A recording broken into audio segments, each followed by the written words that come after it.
Hi everyone, it's Brian Waters here from the QTube. Earlier this month I was able to spend some time with Pete Eaglesfield, owner and founder of Yellow Technology, at their lovely office in a small village just outside of Cambridge. They very graciously invited me down and it was a pleasure to sit with them and find out more about Yellow Technology. Yellow Technology are a specialist company that provide technical services for composers both in the UK and internationally. They've been around for a good few years and they've provided services for many of the most famous composers that you all know. And we spoke about some of the typical projects that they've worked on, including some of the work that they've done for people like Warne, Christian Henson and some others. We spoke about things like composers often being embarrassed about their space, about new composers being hesitant perhaps about using a company like Yellow Technology. We spoke about the advantages and disadvantages of looking at speakers versus acoustics and a whole range of subjects.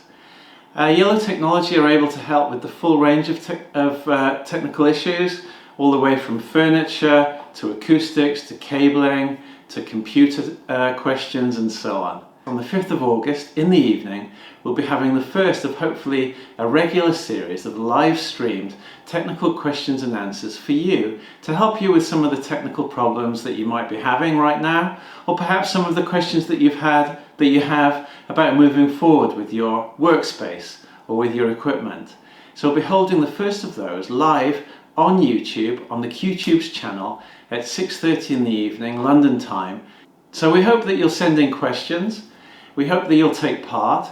We hope that you'll join us for the live stream. But if you can send questions in advance, of course, then it'll give us more chance of preparing and making sure that we get round to them.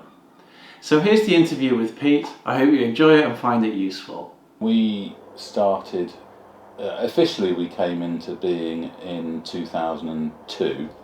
I'd actually been working for another company and we sort of metamorphosed from that into Yellow Technology, right. over the turn of the millennium. Okay. We haven't looked back really. It was, I mean, as I said to you before, that when we started we sort of had this idea that we'd be working with all the commercial studios and we did for a while. You know, we used to work with Angel Studios and Lansdowne Studios, and you know they gradually all just either disappeared or just didn't have the money anymore. To be honest. Sure. I mean, Anthony and I. You met Anthony, my fellow director. I used to work as a maintenance engineer at Angel Studios, and Anthony used to work as a maintenance engineer at CTS Studios. Okay. Right.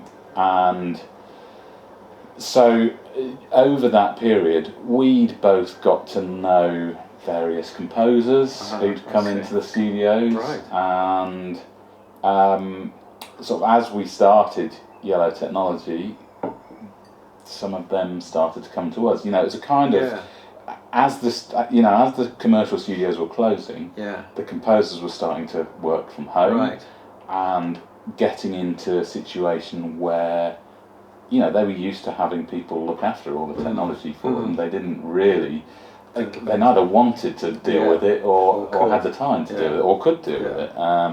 So we gradually got more and more composers come on board through no particular effort on our part. It wasn't like a strategy, No, not at all. Right. Not at all. It just.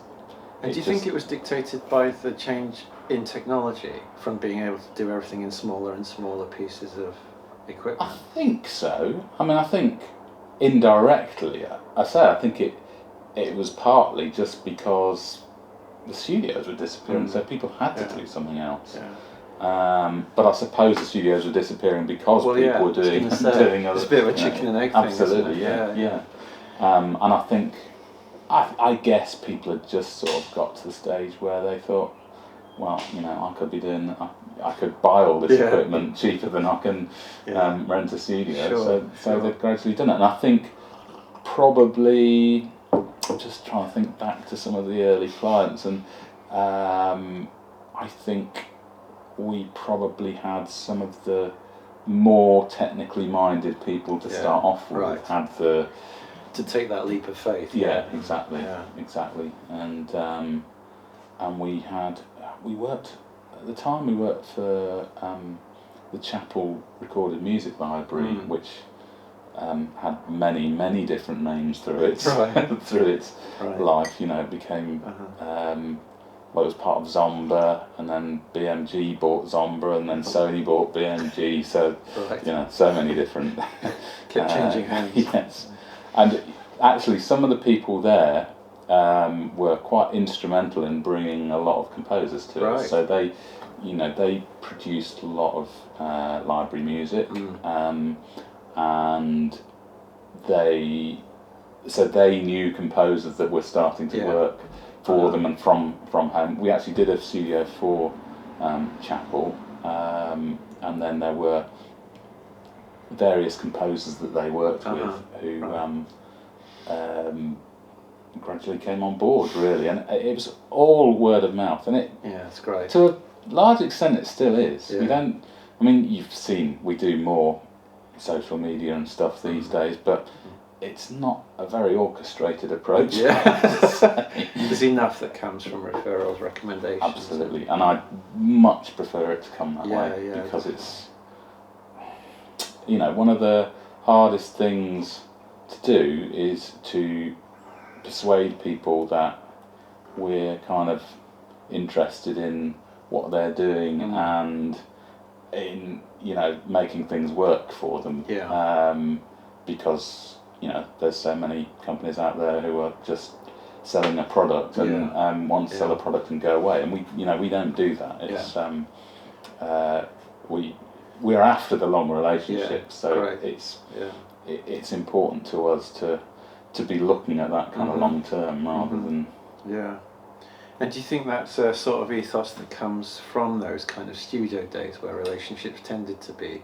I think so. I mean, I think it's partly because Anthony and I are at heart engineers. We're we're not salespeople. No, I mean, I say that, of course. I've been doing that for the last 20 years or whatever. But yeah, at heart, I love making things work and helping people to achieve what they want to do, and you know, Anthony's the same. So it's all the people we take on are essentially wanting to do that. I can totally relate to that. You do have to learn to be a salesperson. You can't. You know, in the early days, we really didn't think about you know, commercial reality, and we just sort of marched on, and you know, it was okay. It was fine, and it was fine when there were two of us. But you gradually have to change. Probably one of the biggest changes is that when it was just me and Anthony doing installations. I mean, I shudder to look back at it, because it would just take as long as it would take. Exactly, absolutely. And you know, I can think back to installations where we'd just start, and we'd be at the client's house at midnight and beyond, and back the following morning, and really have no idea when it was going to finish. Been there as well. I mean, it scares me thinking back now. But it was very similar when I was working at Trident in there. So I started working at Trident in '89 and worked through to about '95. And so it's before the internet, you know, it was really before PCs were seen very much in the studio. And at the same time I was at Angel. It was the same, you know, I was flying all over the world, installing the mixers or maintaining the mixers, but a lot of installation, and it was exciting. I mean, I was in my early 20s, but you just fly out there, you check into a hotel, and you would just stay there as long as it took, you know, and doing ridiculous hours, you know, and I had no problems with my eyesight. Now it's absolutely shot. But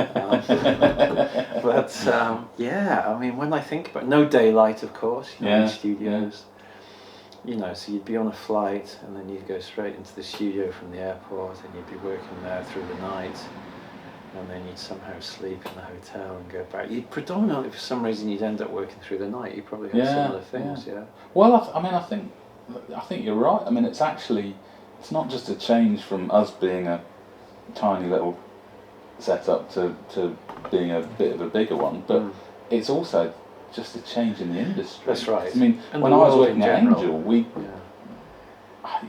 nobody really cared how long we worked. I'd work till midnight one night, come in 8 o'clock the following day, and all weekend, and we were very keen to make that change for the people that we were employing. You didn't want to put them through the same. No. Yeah. But it's actually hard, because we have to have, it's hard to make that. I should shut the door. It's hard to make that sort of compromise between, you want people who are going to finish the job and who are going to have that mindset that it needs to be done, but also you don't want to take advantage of people, and it's counterproductive anyway to be working really long hours.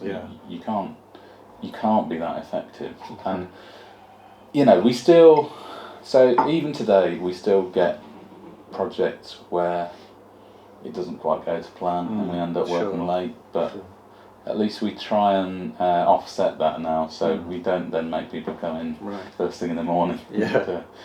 So is there such a thing as a typical job, or a sort of a job which would represent the majority of your jobs, like 80% of your jobs, from where you see something from start to finish, or is it really an absolute mixture where you? I think it depends if you look at it in terms of number of jobs or proportion of our revenue, I suppose. So in terms of number of jobs, probably the most common are some kind of studio upgrade. So at the moment we're doing a lot of kind of Mac Pro upgrades. There'll be we do a lot of kind of data storage systems. So I can think of one at the moment where we've got a guy who's has got a good studio set up. It's all he can do everything he wants to do, but his data storage is a bit all over the place. He hasn't got backup sorted out, and so we're sorting that part of it out. And then further down the line, he wants to put a new studio desk in there.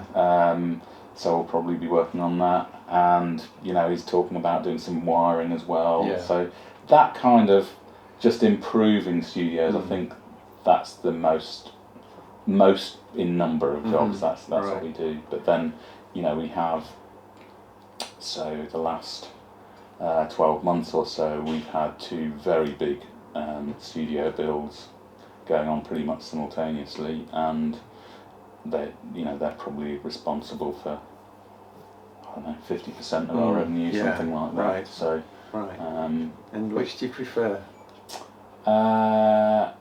I wouldn't say I prefer either, actually. Well, I think it's more about the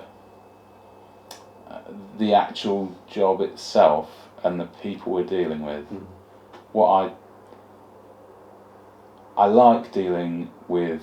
I must say that I like nearly all of our clients.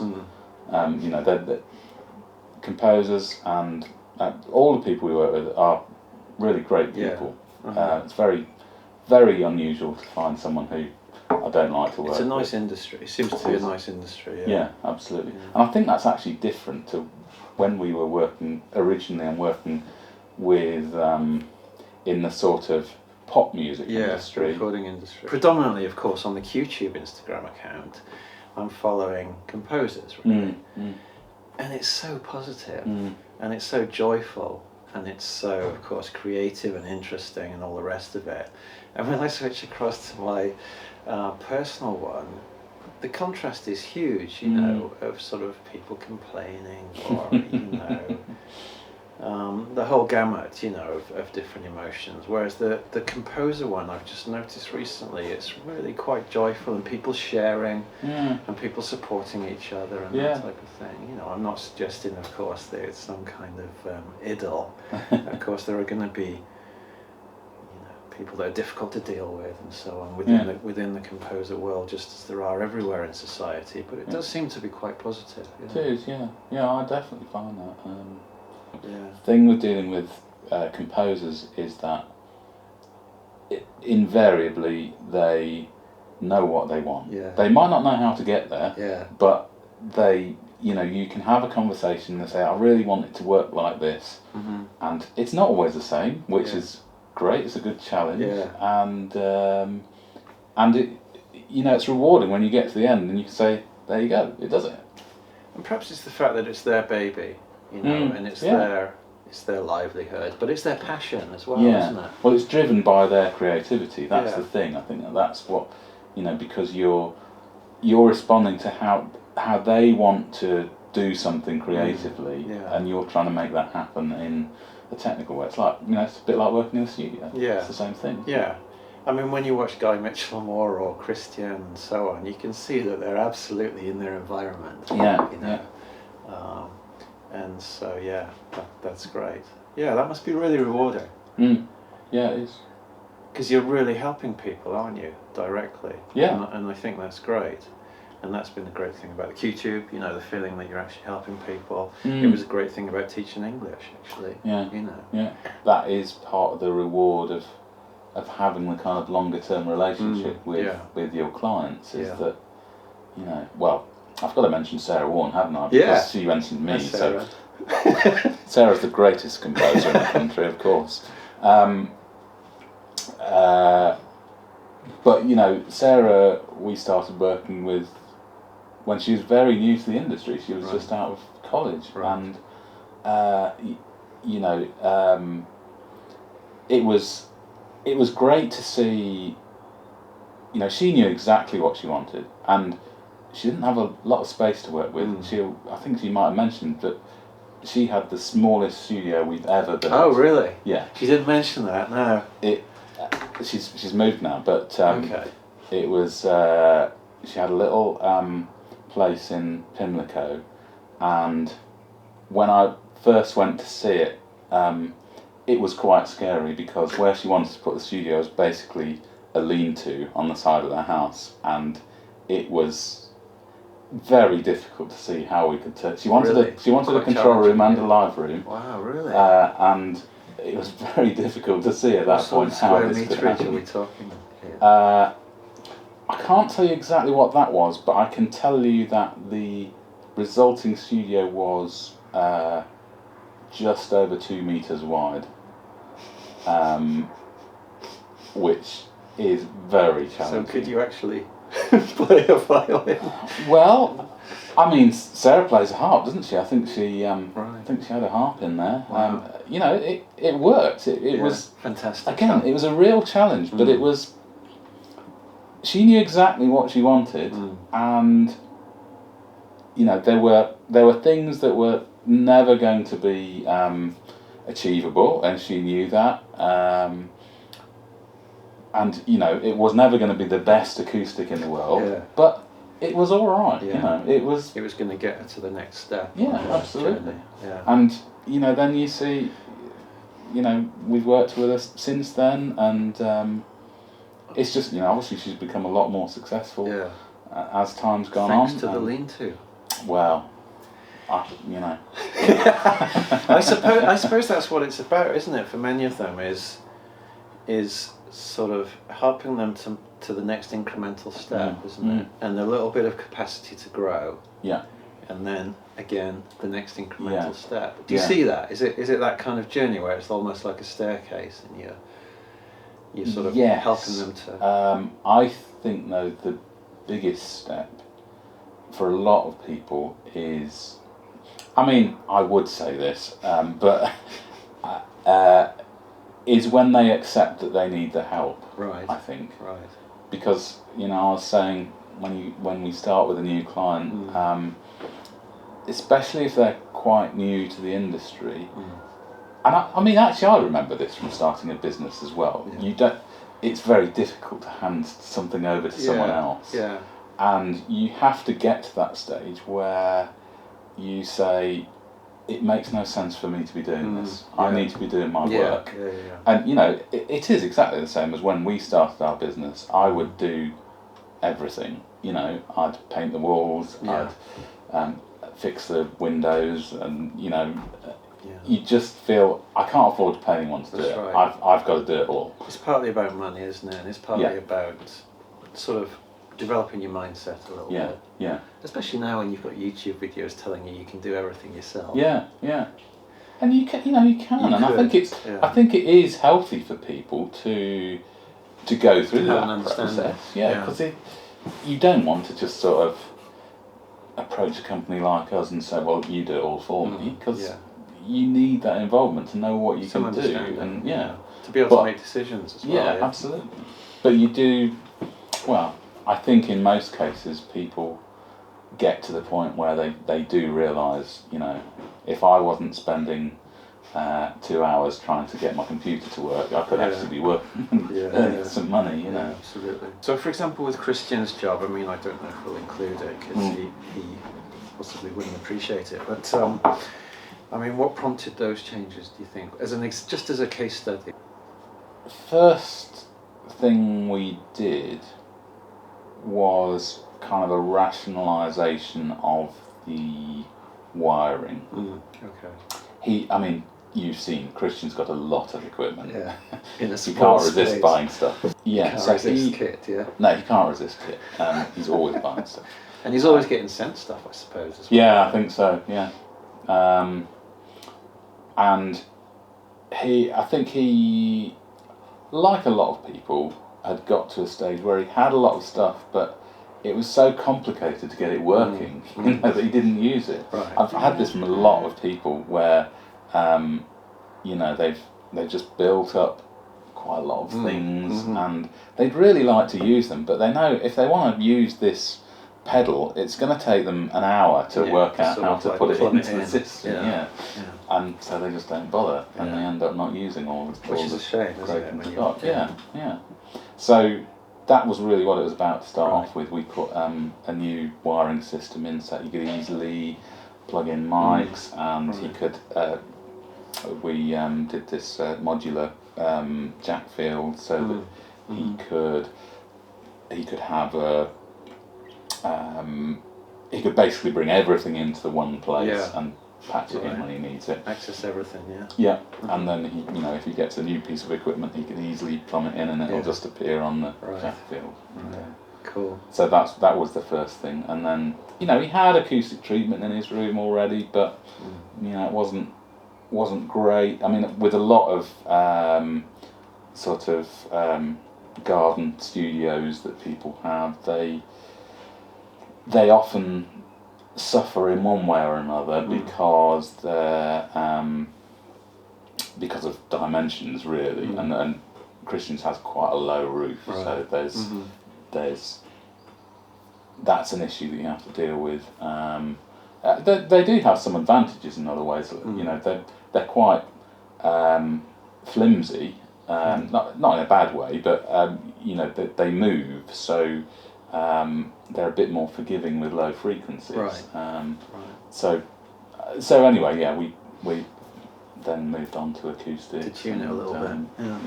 And did it make a significant impact, do you think, in terms of the acoustics? Or was it just a little kind of incremental step? No, it's quite a big difference, I think. I think Christian would agree with that. It was quite a big step up. I mean, we did two things. So we increased probably three things really, which is quite common. So one thing, the first thing that everybody needs to do really is to make sure the studio is set up properly. And more often than not, you'll go to someone who's wanting their studio to sound better, and there are some small things they can do immediately which will make a big improvement. A lot of the time you'll see people haven't got their speakers in the right place. They're not symmetrical in the room. A lot of the time they've never actually gone in with a proper mic and done some analysis and stuff. Yeah, they've just kind of plonked. No, but I mean, well, you don't really need to do that. you don't need to do No? that. No. It's actually, people are always surprised. We don't do that a lot, because most of the sort of principles of acoustics are obvious. You know, they're there. So you can just look at it. You can use a tape measure to work out where the speakers need to be. And often people have set their studio up in a room and not really known which way to put it. So they've done it from a point of view of convenience, or they just want to look out the window or whatever, which is something you have to consider. But many times I've gone to people and said, "Why don't you put it this way around instead?" Yeah. And I said, and it's often just a few little things like that will make a huge difference before you even look at treatment, and then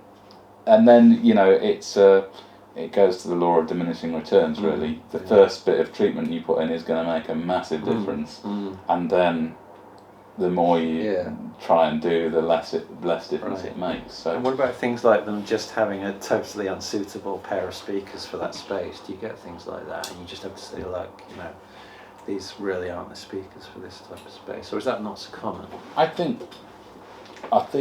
people tend to worry too much about the type of speakers they've got. I think it's rare that's the biggest issue. So it's rare that you'd have to actually recommend swapping out the... It's pretty rare, yeah.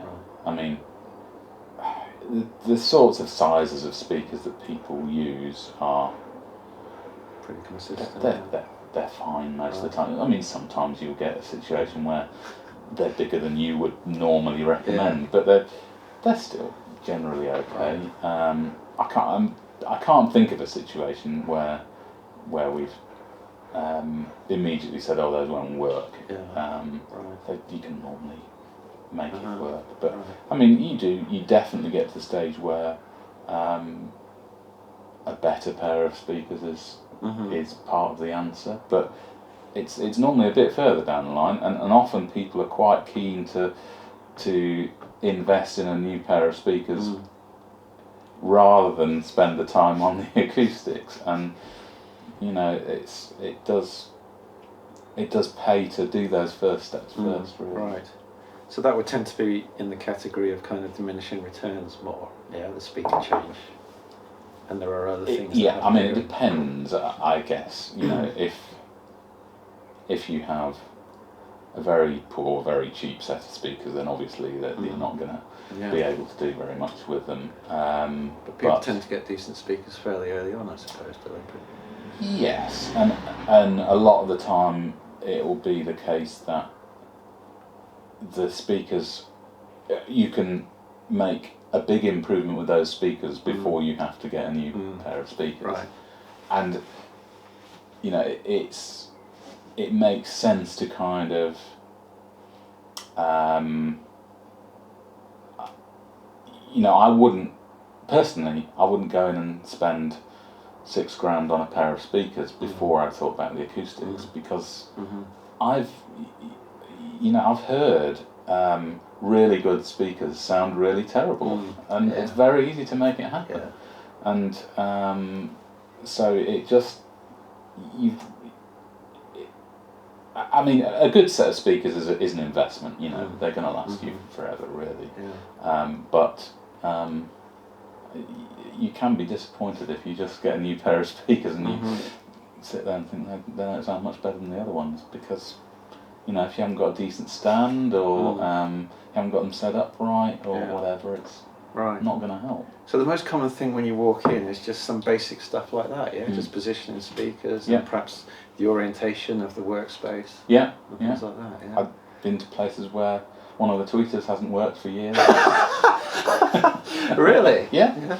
Wow. Yeah. Well, I suppose they're not sound engineers at the end of the day. No, exactly. They're composers. Yeah, and people are embarrassed about things like that, and we try not to embarrass them, but composers... No names. Not yet.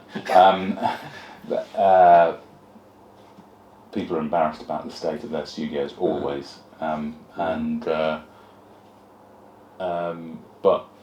that's why we're there. We don't.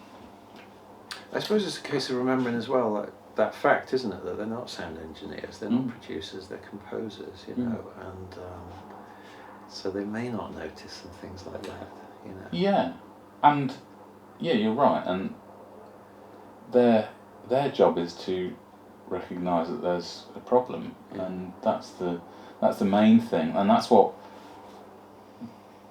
what's important for us to know when we start off on something like this. Is what we're trying to achieve. What are you actually having a problem with? There's not really much point in just sort of going into a project and saying, "Oh, I want to improve the acoustics," because why do you want to do that? There's got to be a reason for it, and it's it can be. Well, every time I send off a mix to someone, they say it's too bass heavy, or it can be, I just don't think it sounds very good, and I can never hear the strings. Or working day. So you can tailor those things to make them to do what you actually want to do, and if you don't have a lot of money to spend, you can look at the most important things to do. We've done systems where we've put one acoustic panel in, which sounds like it's not worth it, but it does in many situations make a huge difference immediately. Yeah. Right. Yeah. If you've got a particularly problematic reflection, a single panel, it's not obviously it's not going to cure the whole situation, but it can make a massive difference. Wow. From the point of view of my audience, if you like, the QTube community, at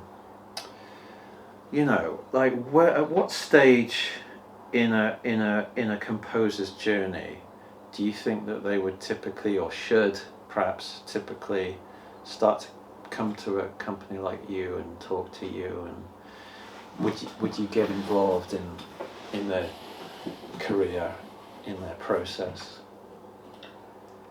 I think they should do it very early on. Not necessarily spending lots of money, because obviously they can't start with, but I've over the years I've spoken to a lot of people starting out, and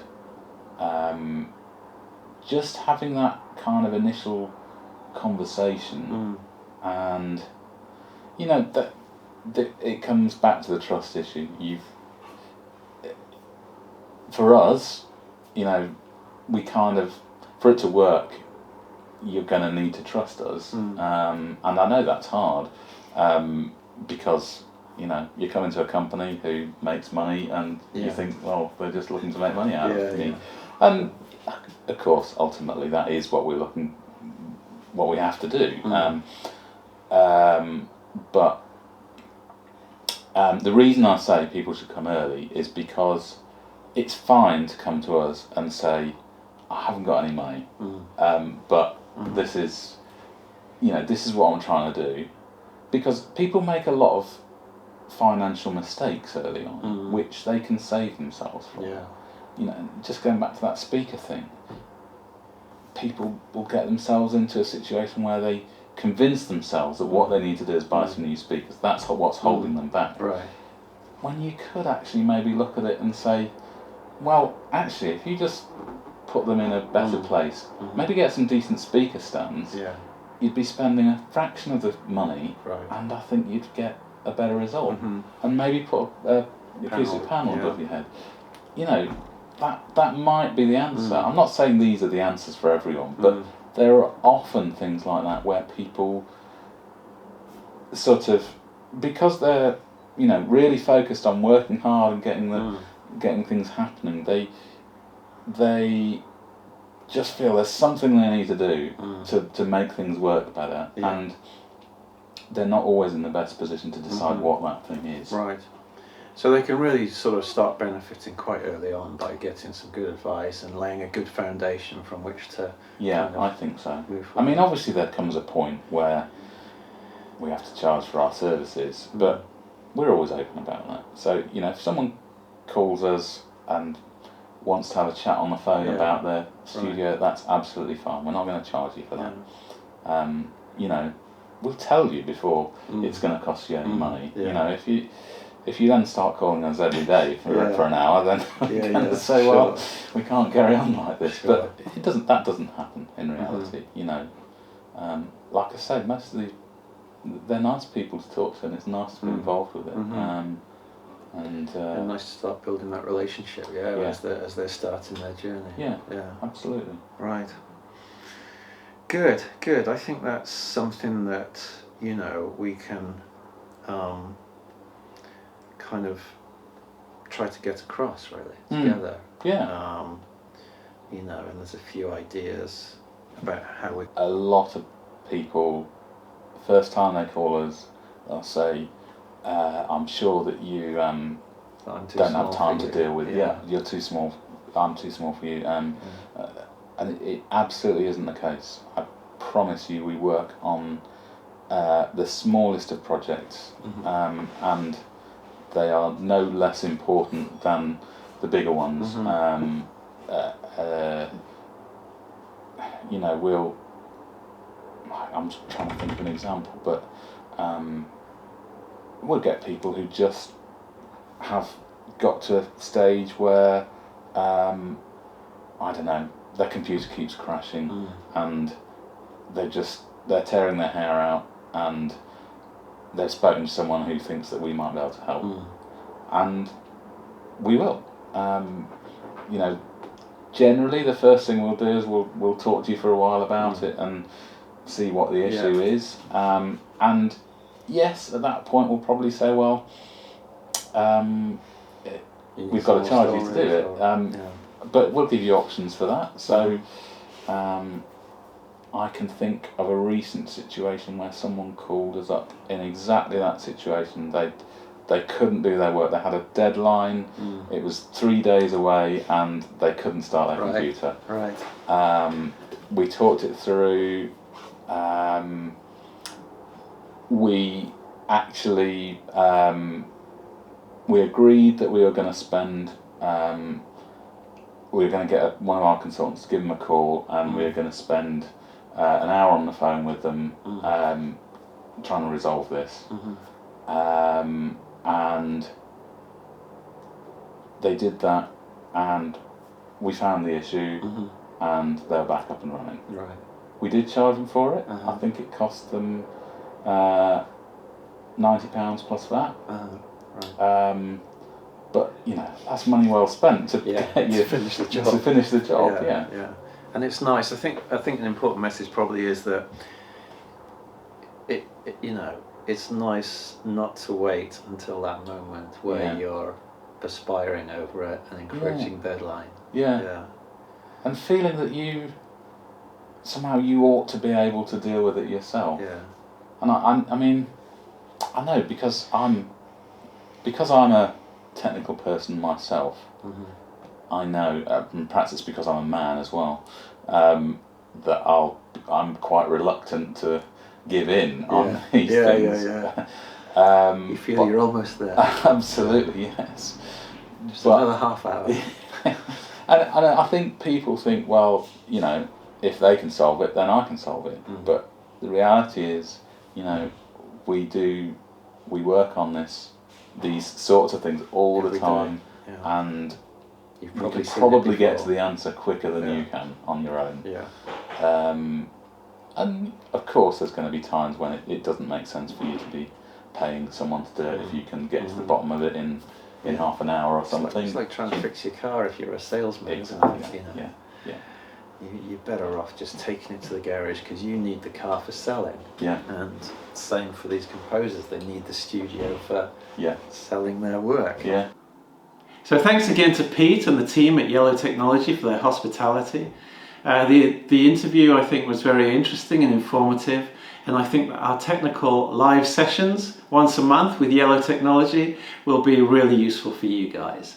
So I hope you'll join us for that, and I look forward to receiving your questions. So take care everyone, have a great day, and see you soon. Bye bye.